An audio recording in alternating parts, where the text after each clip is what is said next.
What should we all throw away? What should we all throw away? Leather pants. I fucking hate leather pants. I hate the sound they make. No, I hate the sound that they make specifically. Like when someone sits down, it's like. No, the worst. The worst. Yeah. No. Keep that.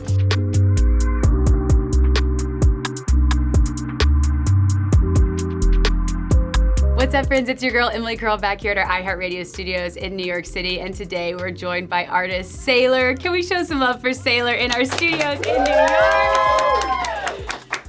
Florida's finest in the Big Apple. We are so happy to have you here. Do you like coming to the city? Do you like coming to visit? This is my first time being to experience New York in good weather, so yeah. Oh, yes. It's a very special time right now outside. You're LA-based, you live in LA, Yeah. but you're from Jacksonville originally. Mm-hmm. So let's go back. We have a lot to dive in. I wanted to hear all about the music.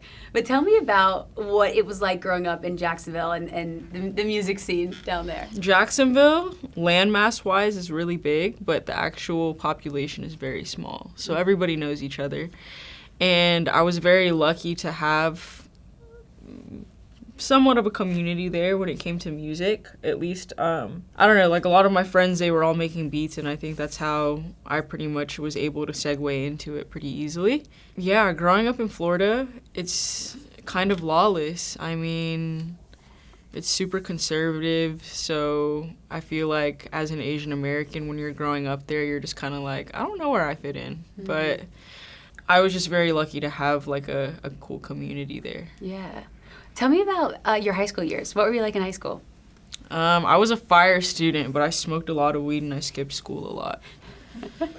Yeah. My parents were not very happy about that. And yeah, I went to like an art school. I learned a lot about just intensive training when it came to like theater, music, and dance. And so I'm super grateful for going to that school, but also I just feel like I didn't take it seriously enough back then. But at the time already you knew that the arts was just something that you were going to pursue. Yeah. At that time, what was the dream? Like, what were you imagining? Oh, I definitely wanted to be on Broadway, like the whole nine, everything. I wanted to audition for conservatories when I got to college. And I think midway through like my unified auditions, I was like, I'm not doing this. Like, I'm not going into debt for this. So I ended up just leaving. And after high school, I just worked a lot of odd-end jobs and like tried to put music out on SoundCloud, and that's pretty much how it started to catch. What was the first album? Like, thinking again, you're already in the arts. You loved Broadway, wanted to do these things. What was the first album that you feel like really gave you permission to not only feel like yourself, but also that inspired this love of creating your own music? Probably Blonde by Frank. Yeah. That was like a very integral album for me when I was growing up through high school, because I feel like, yeah, he's just iconic. That's just what it is. And he has such a cool like backstory too of how it came to be. Like, he's just a really interesting guy. Yeah, for sure. Who was the first person that you can remember, like at any time, that told you like they loved your voice, they loved your point of view, they loved your sound? I don't know. I feel like people would be lying, because my shit back then was not good. It just wasn't good. So I was just like, y'all are lying. But someone must have seen something of like, no, actually, this could be this. I think it was probably Cruza. Those were like my first music friends that really like, that were in the industry, that like really told me like, yo, you can actually do this for a living. Yeah. If you like actually apply yourself. So shouts out to AJ, Adam, Charity, and Sego. Love that. So now you have your album out, From Florida's Finest, which we were chatting before. The album is so good. Like, it's such an easy listen, but it's so thoughtful, and like sonically it sounds amazing. This project obviously was a lot of time and energy, I'm sure creative energy. Walk me through From Florida's Finest and putting this out into the world. Thank you for listening. It's literally, we skimmed over everything, me, Zach, and Adam, and we basically picked the songs that we thought emanated like a hot summer out of everything that we've made the past 2 years. And so, yeah, we just had a lot of fun making it. It was really no pressure when we were going to the studio. We weren't like, oh, we have to make an album now. Like, things didn't start catching until I put out Pookie's Requiem. So I think that before that, we literally were just making music to make music Yeah. because we just have fun with each other. And so when we started rolling out more singles and when we started planning the rollout for the album, I was like, oh, like, we kind of have already built a world. Yeah. Like, we've done this, and, like, it feels very genuine to my writing. It feels genuine to their production, and just, like, yeah, it just feels really good that it's out now. Yeah, I mean, you mentioned Buki's Requiem. I feel like that just absolutely took off. Take me back to that time in your life. You release this song. So many people instantly love it. It becomes this major moment. Summer Walker, huge. Yeah. It's on the remix. As an artist, that's got to be a really, like, surreal time for you. Definitely. No, honestly, like, I was really, during that time period, I was really, like, crashing out. I was on some, like, I'm gonna quit music. I'm gonna go back to school. Should I just, like, take real estate or something? Like, what am I doing with my life? And, like, then it caught, and I was like, wow, we're doing this. Like, Were you surprised by it? Or were you like, no, actually, I could see why people love it? see, like, humble me wants to be like, yeah, it's such a surprise, but, like, I've been plotting on this shit since I was, like, 12. Like, Yeah, like, so you I was knew. ready. I was like, well, yes, thank you, finally. Yeah. No, I mean, I am so grateful, and I am excited that we're here now. But, no, when we first put out that song, I didn't expect it to catch like that. Yeah. And then, like I said, Summer's on the song. How did that come about? Walk me through that story. So Sailorr is an amazing artist, and, like, I've always revered her to be, like, one of the top players in R&B right now. And in general, like, I've always loved her music. So when we were in LA, like, I was at a writing session, and I just shot my shot. I was like, do you want to hop on this song? And to my surprise, she wanted to. So I was like, okay, let's get it. Wow, I love it.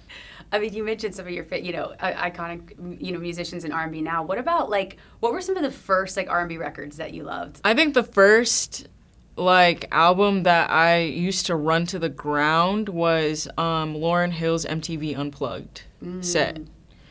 That was, like, the one that I ran to the absolute ground. And, of course, like, all of Erykah Badu's early work and, like, bro, all of the songs that she had with Andre 3000, especially Hello. That was, like, one of my favorite tracks when I was, like, growing up through high school. I love 702. All of, like, the it girls of the 90s as well. Yeah. Like, of course, Destiny's Child. Yeah, I mean, there's a lot of, like, power players that I really, really respect. And especially people in the space of, like, neo-soul. Like, I feel like that's what really speaks to me. Was there always music around you growing up? Did your parents love music? No? What did they make of everything? I'll say, like, okay, all Vietnamese people, they love to karaoke. That's just, like, a fact. It's, like, in your blood. And so I grew up around partiers. Like, my parents just threw parties at the crib every single night. Really? Doesn't There matter. were always people in and out. Yeah. And, like, it's just hella people. But, yeah, it was just always a lot of people at my house, and they were just singing a lot of Vietnamese music. And I think that it was really my cousins and my sister that kind of put me on to, like, hip-hop and R&B, especially just growing up, like, them constantly just, like, having MTV on. Yeah. And I remember I used to, like, dance in front of the TV and, like, want to learn the choreography to all the music videos. And then I used to get yelled at because they were like, you're being a bit provocative. You're too young for that. I didn't care. Well, what does your family make of all of everything that's happening and unveiling? And did they know at a young age, like, okay, Sailorr is going into, like, is going to do something in entertainment and the arts? I'm not going to lie. I feel like my family didn't really support me. Especially after high school, like my senior year, they were like, okay, what are you actually going to do with your life, though? Like, of course, when I was a kid, they supported me going to an art school because they were like, yeah, like, this is a cool hobby for you. But then, like, I actually took it very seriously, and I think that I feel like any parent just wants their children to succeed. That's just what it is. Like, they want them to be financially stable and, like, have a good peace of mind. And I feel like during my senior year of high school, I was just, like, not very focused and just going through a lot of tumultuous things. So I was, like, just very, like, not very present with anybody, and everybody was really worried that, like, I was not going to make it to the other side, whatever the hell that means.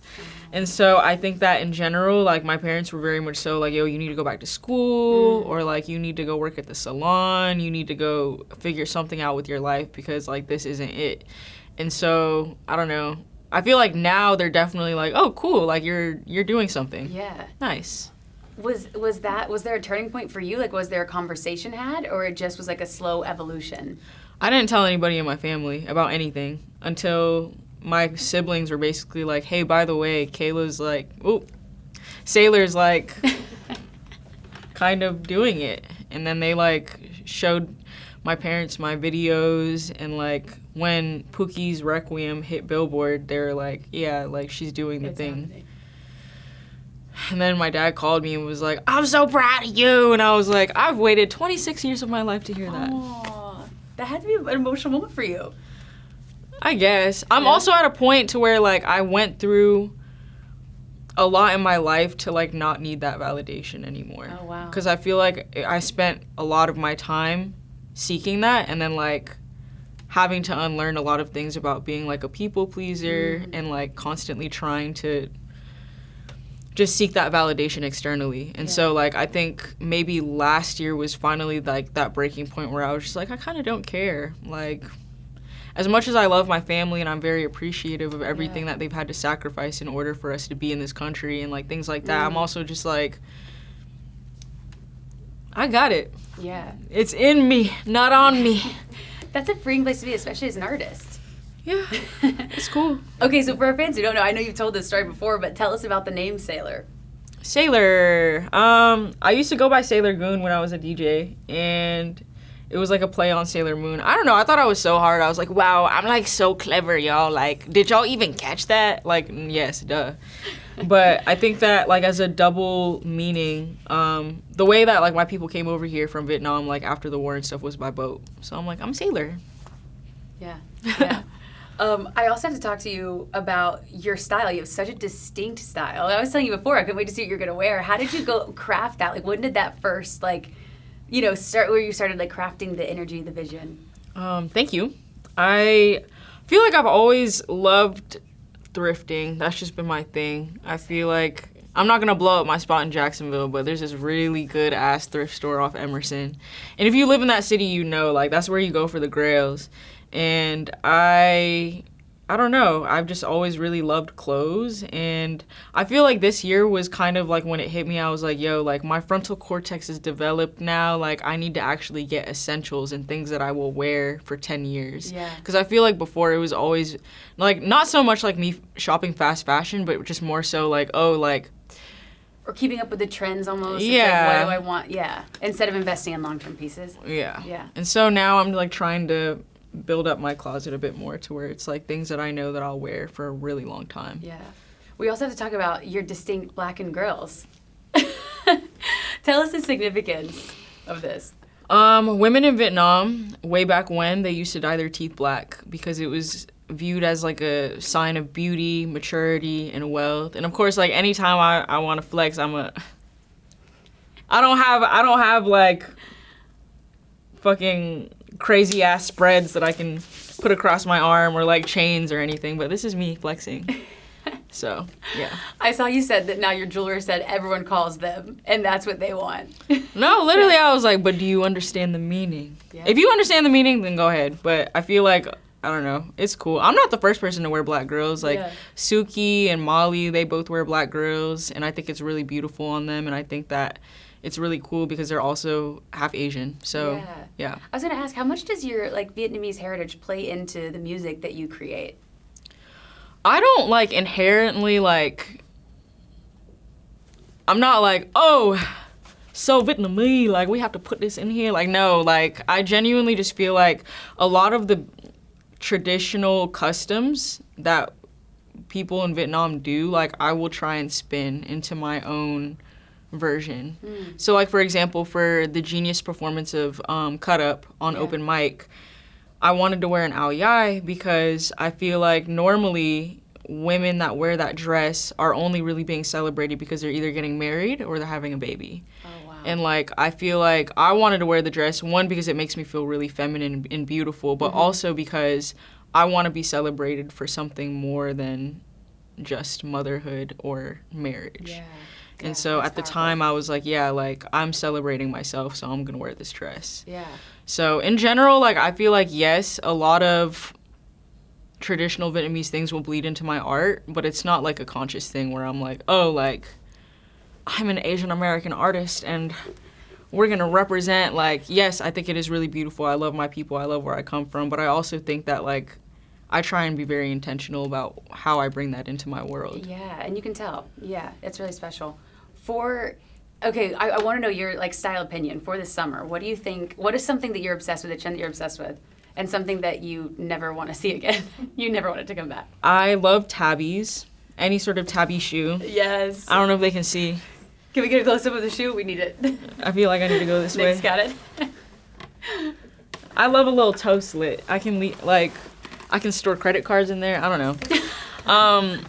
So I feel like people should wear tabbies more. And I think that... What should we all throw away? What should we all throw away? Leather pants. I fucking hate leather pants. I hate the sound they make. No, I hate the sound that they make specifically. Like when someone sits down, it's like... No, the worst. The worst. Yeah. No. Keep that. I love your Instagram roundups. I love the dumps. It's so fun. I can imagine that you get a lot of DMs on your Instagram too. Well, it's like a celeb artist that has slid into your DMs that told you they loved your music. Anyone you freaked out over? Doechii, of course. Queen. The Florida girls. Yeah, Florida's I love having Doechii. a moment. What did Of Doechii course. say? Oh no, she's fire. She's like, I feel like she's like my homegirl. Like she makes me feel so like at home, and her artistry is just unmatched. Like It's unreal. She's someone that I really respect. Yeah, she just shows mad love and has always since like day one, really. Oh, that's amazing. Could we ever see you two work together on something? I hope so.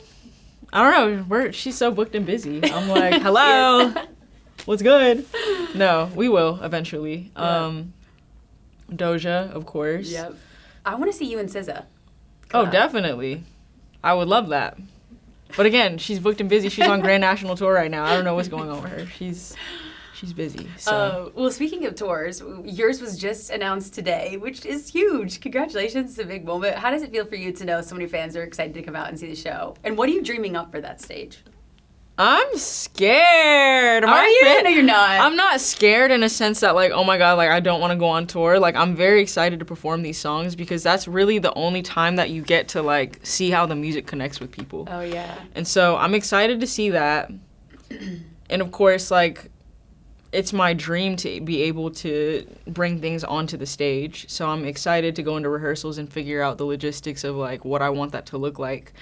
But I don't know. I feel like we specifically wanted to make these rooms very small and intimate, and I'm not playing more than like 500 cap rooms, which is super exciting because I'm like, I want to be able to like reach out and touch people and like make some eye contact, like see people in the audience. And by the way, I'm wearing glasses today because I genuinely cannot see. Before this, I was blind. Like, what? So what do you do on stage? You wear glasses? No, I don't wear contacts. I just can't see.